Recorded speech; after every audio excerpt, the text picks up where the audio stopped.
नमस्ते साथियों, तो आप सभी का स्वागत है आपके अपने चैनल सुनील जी के ज्ञान पर, जो प्रतियोगी परीक्षाओं के लिए समर्पित है। तो इसी श्रृंखला को एक कदम आगे बढ़ाते हुए आज लेकर आए आप सभी के बीच इतिहास में लेकर है प्राचीन भारत का इतिहास। 69वीं बीपीएससी प्री में जो 2023 में जो क्वेश्चन पूछा गया वही लेकर आए हैं। तो प्रीवियस और क्वेश्चन से बीपीएससी बारंबार सवाल पूछ रहा है, तो आप लोग इसको एक बार ज़रूर देखिए। बीपीएससी TRE 4 में भी यहाँ से क्वेश्चन बनेगा ज़रूर, तो आप लोग इस क्लास को एक बार ज़रूर देखिए। तो चलिए क्लास को स्टार्ट करते हैं। आप लोग नए हैं हमारे चैनल पर तो चैनल को सब्सक्राइब कीजिए, लाइक कीजिए, कमेंट कीजिए, शेयर कीजिए, हम यही उम्मीद रखते हैं। तो चलिए पहला क्वेश्चन है, आज का पहला क्वेश्चन है प्राचीन इतिहास में। आज का पहला क्वेश्चन है सिंधु सभ्यता। निम्नलिखित में से कौन सा जानवर सिंधु घाटी सभ्यता के लोगों को नहीं पता था? तो नहीं पता था आपको, इसमें से होगा कोई नहीं, उपयुक्त में से कोई नहीं, उपयुक्त में से कोई नहीं होगा। निम्नलिखित में से कौन सा जानवर सिंधु घाटी सभ्यता के लोगों को नहीं पता था? हाथी, घोड़ा, बैल, इसमें से कोई नहीं होगा। आगे देखते हैं इस एक्सप्लेनेशन क्या है। 69वीं बीपीएससी में पूछा गया क्वेश्चन है। अगला, सिंधु घाटी सभ्यता के लोगों को बैल, घोड़ा, हाथी आदि पशुओं के बारे में जानकारी थी। जहाँ तक घोड़े का प्रश्न है, प्रारंभ में ऐसा माना जाता था कि सिंधु सभ्यता लोग घोड़े से परिचित नहीं थे, किंतु लोथल, सुरकोटडा, कालीबंगा आदि स्थलों से घोड़े की मृग मूर्तियाँ, हड्डियाँ, जबड़े आदि के अवशेष मिल जाने के पश्चात अब यह निश्चित हो गया है कि इस पशु से भी सिंधु लोग परिचित थे। स्रोत श्रीवास्तव है। इस बिहार लोक सेवा आयोग ने इसका उत्तर बी माना है, तो आप सभी को ध्यान रखना, उत्तर माना है बी। सिंधु निम्नलिखित में कौन जानवर सिंधु घाटी सभ्यता के लोगों को नहीं पता था? तो घोड़ा के बारे में पता नहीं था, तो आप सभी को बीपीएससी ने इसका उत्तर बी माना है, तो आप सभी को ध्यान रखना। अगला है वैदिक सभ्यता। वैदिक सभ्यता देखते हैं क्या है। प्रारंभिक वैदिक काल के दौरान कौन सा शहर प्राचीन मगध साम्राज्य की राजधानी के रूप में कार्य करता था? तो यह है राजगिरी। कौन है? राजगिरी। आप सभी को ध्यान रखना है।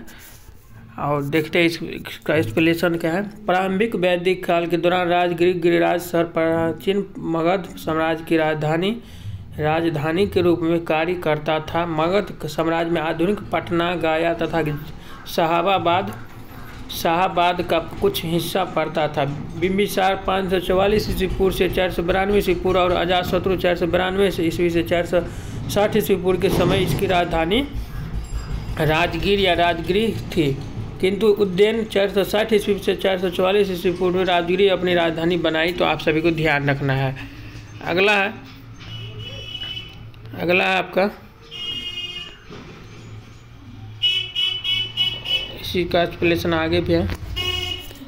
पाटलिपुत्रा या कुसुमपुर स्थानांतरित की गई कि शिशुनाग वंश के शिशुनाग 412 से 394 ईस्वी को पाटलिपुत्रा से राजधानी करके वैशाली मगध साम्राज्य की राजधानी बनाया, किंतु कालांतर में कालाशोक 394 ईस्वी से 386 ईस्वी पूर्व पुनः पाटलिपुत्र स्थानांतरित कर लिया और मौर्य साम्राज्य तक यही राजधानी बनी रही, तो आप सभी को ध्यान रखना है।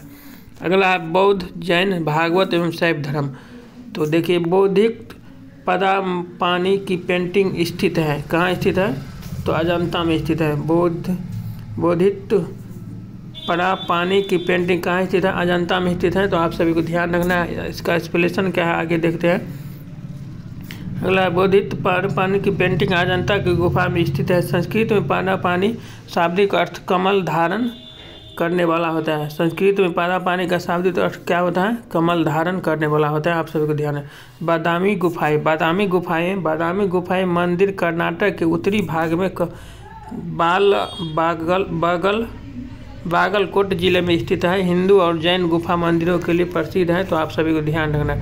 एलोरा की गुफाएं जो हैं, ये दुनिया के बड़े रॉक कट हिंदू मंदिर गुफाओं पार्श्व के में से एक है, जिसमें 600 से 1000 ईस्वी पूर्व कलाकृतियाँ हैं, तो आप सभी को ध्यान रखना है। अगला है भारतीय कला में स्तूप, चैत्य और विहार का निर्माण निम्नलिखित में से किससे संबंधित है? तो आप सभी को ध्यान रखना है, बौद्ध धर्म से संबंधित है।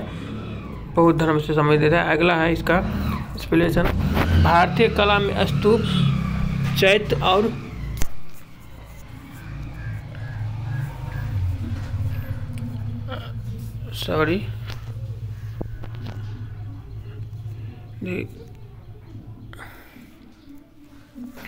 भारतीय कला में स्तूप, चैत्य और विहार का निर्माण बौद्ध धर्म से संबंधित है। बौद्ध धर्म की धार्मिक वास्तुकला भारतीय उपमहाद्वीप में विकसित हुई। चैत्य बौद्ध पूजा स्थल है, जबकि विहार बौद्ध भिक्षु का निवास स्थल होता है।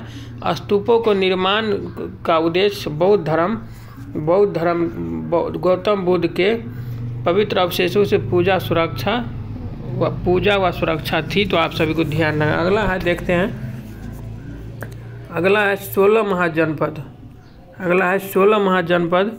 तो 16 महाजनपद में मगध एवं अंग के मैदान निम्नलिखित में से किसके हिस्से थे? तो मगध एवं अंग के मैदान निम्नलिखित में किसके हिस्से थे? तो आप सभी को ध्यान रखना है। मध्य गंगा का दान था। मध्य गंगा का दान था। तो आप सभी को ध्यान रखना है, बी होगा। और इसका एक्सप्लेनेशन देखिए क्या है। मध्य गंगा के मैदान पूर्वी उत्तर प्रदेश और संपूर्ण बिहार तक विस्तृत है। अंग महाजनपद क्षेत्र वर्तमान भागलपुर तथा मुंगेर जिले में स्थित था। मगध महाजनपद वर्तमान पटना, गया तथा शाहाबाद में स्थित था, जो मध्य गंगा के मैदान में स्थित है। आप सभी को ध्यान रखना है। अगला है मौर्य एवं मौर्योत्तर काल। कौटिल्य किस स्थान से राजनीतिक विज्ञान और अर्थशास्त्र के प्राध्यापक थे? तो आप सभी को ध्यान, तक्षशिला से थे। आप सभी को ध्यान रखना है। इसका एक्सप्लेनेशन देखते हैं। कौटिल्य जिन्हें चाणक्य के नाम से भी जाना जाता है, कौटिल्य को चाणक्य के नाम से भी जाना जाता है। तो आप सभी को ध्यान रखना है। एक प्रसिद्ध भारतीय अर्थशास्त्री, दार्शनिक और राजनीतिक सलाहकार थे। ये प्राचीन तक्षशिला विश्वविद्यालय में राजनीतिक विज्ञान और अर्थशास्त्र के प्राध्यापक थे, जो विश्व के सबसे पुराने विश्वविद्यालय में से एक था और प्राचीन भारत में शिक्षा का केंद्र था। तो आप सभी को ध्यान रखना है। अगला है आपका गुप्त काल एवं गुप्तोत्तर काल। निम्नलिखित कथनों पर विचार कीजिए। तो निम्नलिखित कथनों में होगा, विचार करते हैं, देखते हैं क्या है इसका सही उत्तर। इसका सही उत्तर इनमें से कोई नहीं होगा। निम्नलिखित कथनों पर फाइनान एक चीनी तीर्थयात्री था, जो हर्ष के शासनकाल में दौरान भारत आया था। हेनसांग एक चीनी बौद्ध भिक्षु थे, जिन्होंने चंद्रगुप्त द्वितीय के शासनकाल के दौरान भारत दौरा किया था। में से कौन से कथन सही हैं? तो आप सभी को ध्यान रखना, केवल एक और दो, दोनों केवल दो। इसका उत्तर होगा डी, इनमें से कोई नहीं। आप सभी को ध्यान रखना, इसका उत्तर होगा डी, इनमें से कोई नहीं। देखते हैं इसका एक्सप्लेनेशन क्या है। फायान एक चीनी बौद्ध तीर्थयात्री था, जो चंद्रगुप्त द्वितीय के शासनकाल के दौरान भारत आया था। पाटलिपुत्रा शहर में फायान ने लगभग 3 साल संस्कृत का अध्ययन किया। हेनसांग एक चीनी बौद्ध भिक्षु था, जो राजा हर्षवर्धन के शासनकाल में भारत आया था। उसने कश्मीर, सियालकोट, कन्नौज, नालंदा, हियान, महावन बौद्ध धर्म अध्ययन किया। अतः कोई भी कथन सही नहीं है। तो आप सभी को ध्यान रखना है। 8 नंबर क्वेश्चन है। चीनी स्रोत के अनुसार श्रीलंका के शासक मेघवर्धन गया में बौद्ध मंदिर बनाने की अनुमति के लिए निम्नलिखित में से किस गुप्त राजा के पास एक मिशनरी भेजा था? तो आप सभी को ध्यान रखना है। देखते हैं इसका एक्सप्लेनेशन क्या है। तो इसका उत्तर होगा चंद्रगुप्त के पास भेजा था। चीनी स्रोत अनुसार श्रीलंका के शासक मेघवर्धन ने गया में बौद्ध धर्म मंदिर बनाने की अनुमति के लिए गुप्त शासक स्वयं गुप्त के पास एक मिशनरी भेजा था। तो आप सभी को ध्यान है। विविध देखते हैं, विविध में क्या है। विविध में प्राचीन भारतीय धातु क्रम का आश्चर्य लौह स्तंभ स्थित है। कहाँ स्थित है? तो ये दिल्ली में स्थित है। आप सभी को ध्यान रखना है। प्राचीन भारतीय धातु क्रम का आदर्श आश्चर्य लौह स्तंभ स्थित है दिल्ली में। यह आप सभी को ध्यान रखना, बहुत इंपॉर्टेंट क्वेश्चन है ये। इस बार आगे से बीपीएससी टीआरई 4 में भी क्वेश्चन पूछा था, तो आप सभी को ध्यान रखना है और आगे भी पूछा जाएगा। प्राचीन भारतीय धातु कर्म आश्चर्य लौह स्तंभ दिल्ली में मेहरौली में स्थित है। दिल्ली में कहाँ स्थित है? तो आप सभी का ध्यान रखना, मेहरौली में स्थित है। एक प्रश्न यहाँ से बन रहा है। इसका निर्माण समय तो चंद्रगुप्त विक्रमादित्य ने कराया था। गुप्त काल में लौह निर्मित इस स्तंभ में आज तक जंग नहीं लगी, जो इसके उत्कृष्ट निर्माण कार्य को प्रदर्शित करता है। तो आप सभी को ध्यान रखना है। अगला है 10 नंबर क्वेश्चन। खीर भवानी मेला आयोजित किया जाता है। तो आप सभी को ध्यान रखना, बीपीएससी टीआरई में भी क्वेश्चन पूछा गया है। बीपीएससी टीआरई 1 to 5 में 2024 में पूछा गया एक क्वेश्चन है। तो आप सभी को ध्यान रखना, जम्मू कश्मीर खीर भवानी मेला कहाँ? तो जम्मू कश्मीर ये होता है खीर भवानी मेला। आप सभी को ध्यान रखना है। अगला देखते हैं इसका एक्सप्लेनेशन। खीर भवानी मेला प्रतिवर्ष जेठ अष्टमी को जम्मू कश्मीर में मनाया जाता है। यह कश्मीरी हिंदुओं की सबसे प्रमुख धार्मिक उत्सवों में से एक है। जम्मू कश्मीर के प्रमुख मेले झिरी मेला, पूरमंडल मेला, चैत्र चौदस बहु मेला, लोहड़ी जैसे प्रमुख मेले का त्यौहार है। तो आप सभी को ध्यान रखना है। ये आगे से दूसरा क्वेश्चन भी पूछ सकता है इसमें से, इसीलिए आप सभी को बहुत ध्यान रखना है अच्छा से। अगला है राजनीतिक प्रारंभिक पुस्तक नीति सार किसके द्वारा लिखी गई थी? तो आप सभी को ध्यान रखना, कामनदक के द्वारा लिखी गया था। तो आप सभी को ध्यान है, राजनीतिक की प्रारंभिक पुस्तक नीति सार किसके द्वारा लिखी गई थी? कामनदक के द्वारा लिखी गई थी। ये 69वीं बीपीएससी में क्वेश्चन पूछा गया है, तो इसीलिए आप सभी को ध्यान रखना है। यहाँ से क्वेश्चन बन सकता है आगे भी। आप सभी को देख लीजिए एक्सप्लेनेशन क्या है। राजनीति की प्रारंभिक पुस्तक नीति सार के लेखक कामदक। यह पुस्तक कौटिल्य के अर्थशास्त्र पर आधारित है। इसे प्राचीन भारत के राजनीतिक कूटनीति और राजकीय परिदृश्य का वर्णन किया गया है। यह पुस्तक गुप्त काल में लिखी गई थी। तो आप सभी को ध्यान रखना, गुप्त काल में लिखी गई थी। अगला 12 नंबर क्वेश्चन। सूची 1 को सूची 2 से सुलमित कीजिए। तो चलिए इसका देखते हैं क्या है। ये होगा इसका सही उत्तर। इसका है 69वीं बीपीएससी में पूछा गया क्वेश्चन है। चरक होगा चिकित्सक। तो आप सभी को ध्यान रखना, चरक का क्या होगा? चिकित्सक होगा।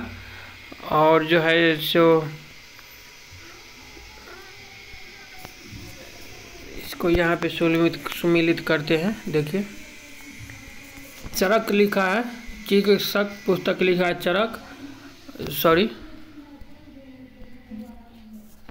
चरक जो है सो चिकित्सक पुस्तक लिखा है। थोड़ा मोबाइल में ब्रह्मगुप्त का गणित है, आप सभी को ध्यान रखना है। और बड़ा मिहिर को ज्योतिषी है और विशाखा दत्त का नाटककार है। तो आप सभी को ध्यान रखना है। अगला देखिए क्या है। ऐतिहासिक दक्षिणापक्ष नामक क्षेत्र का विस्तार है। तो कहाँ स्थित है? ये में होगा विंध्याचल पर्वत श्रेणी के कृष्णा नदी के मध्य। ऐतिहासिक दक्षिणापथ नामक क्षेत्र का विस्तार है, विंध्याचल पर्वत श्रेणी के कृष्णा नदी के मध्य स्थित है। तो आप सभी को ध्यान रखना है, 1 नंबर होगा इसका। ऐतिहासिक दक्षिणापथ नामक क्षेत्र का विस्तार विंध्याचल पर्वत श्रेणी के कृष्णा नदी के मध्य तक है। दक्षिणापथ का तात्पर्य दक्षिण की ओर जाने वाला मार्ग होता है। तो आप सभी को ध्यान रखना, दक्षिणापथ का मतलब होता है दक्षिण की ओर जाने वाला मार्ग। अब यहाँ से पढ़ेंगे मध्यकालीन भारत का इतिहास, मध्यकालीन इतिहास पढ़ेंगे। तो चलिए देखते हैं इनमें से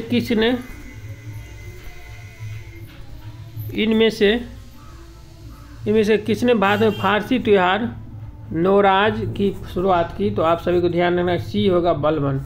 नवराज की शुरुआत किसने की? तो बलबन ने की। बलबन पहला सुल्तान था जिसने भारत में फारसी त्यौहार नवराज की शुरुआत की। बलबन फारसी संस्कृति और परंपराओं के प्रति अपने प्रेम के लिए जाना जाता था। उसने अपने दरबार में गैर इस्लामी प्रथा शहजादा और पाबोस को शुरू किया। तो आप सभी को ध्यान रखना है, उसने अपने दरबार में कौन सी प्रथा शुरुआत की थी? इस्लामी प्रथा शहजादा और पाबोस को शुरू की थी। तो आप सभी ध्यान है। अगला है तुगलक वंश। तुगलक वंश है मोहम्मद बिन तुगलक के शासनकाल में भारत आए प्रसिद्ध मुस्लिम खोजकर्ता इब्न बतूता किस देश के थे? तो आप सभी को ध्यान रखना मोरक्को के वासी थे, ये मोरक्को के वासी था। बी नंबर होगा इसका सही उत्तर। और इसका एक्सप्लेनेशन देखिए, सल्तन कालीन तुगलक वंशी शासक मोहम्मद बिन तुगलक के शासनकाल में आए प्रसिद्ध खोजकर्ता यात्री एवं बबूता अफ्रीका के मोरक्को का निवासी था। वह मध्य एशिया के मार्ग के होते हुए भारत के सिंध प्रांत में वर्ष 1833 में पहुंचा। मोहम्मद बिन तुगलक 1325 से 1351 ईस्वी इब्न बतूता को दिल्ली का काजी जज नियुक्त किया गया। तो आप सभी को ध्यान रखना है, यहाँ से क्वेश्चन ईस्वी पूछ सकता है, तो आगे भी ध्यान रखना है आप सभी को। चलिए अगला देखते हैं। अगला है आपका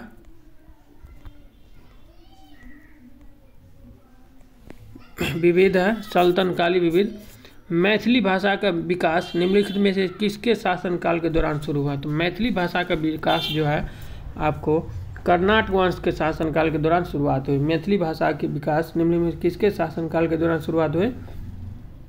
तो कर्नाट वंश के शासनकाल के दौरान शुरुआत हुई। आप सबको ध्यान है। डॉक्टर राम प्रकाश शर्मा ने मैथिली विकास की सबसे अच्छी अवधि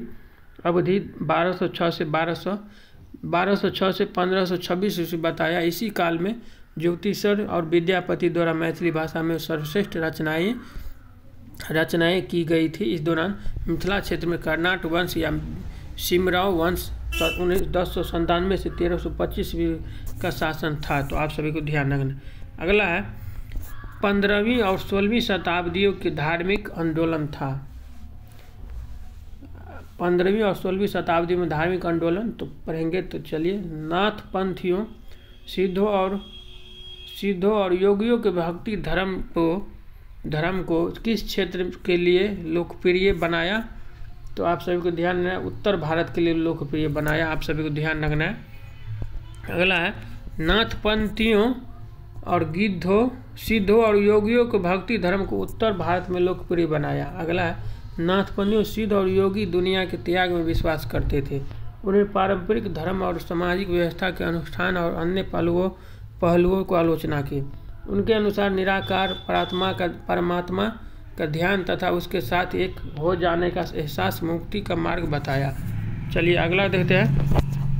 अगला है आपका मुगल साम्राज्य, प्रशासन व वित्त व्यवस्था, संस्कृति एवं कला। तो अगला है फुतुहात ए आलमगीरी किसके द्वारा लिखी गई? तो ईश्वर नागर द्वारा लिखी गई। फुतुहात ए आलमगीरी किसके द्वारा लिखी गई? ईश्वर नागर द्वारा लिखी गई। फुतुहात ए आलमगीरी ईश्वर दास नागर द्वारा लिखी गई थी। इसमें 1698 तक के औरंगजेब के शासनकाल के दौरान कुछ महत्वपूर्ण घटनाएं शामिल है। तो आप सभी को ध्यान रखना। 6 नंबर क्वेश्चन है, निम्नलिखित में से किस बंदरगाह को मुगल काल के दौरान काबुल मक्का द्वार कहा जाता था? तो ये है आपका सूरत बंदरगाह को सूरत बंदरगाह मुगल दौर।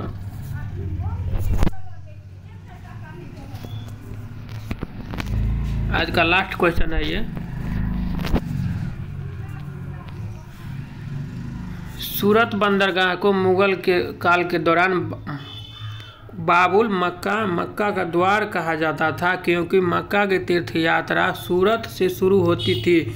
सूरत गुजरात का प्रमुख शहर है। सूरत कहाँ है? गुजरात का प्रमुख शहर है। तो आप सभी को ध्यान रखना है। यह अपने वस्त्रों के लिए जाना जाता है।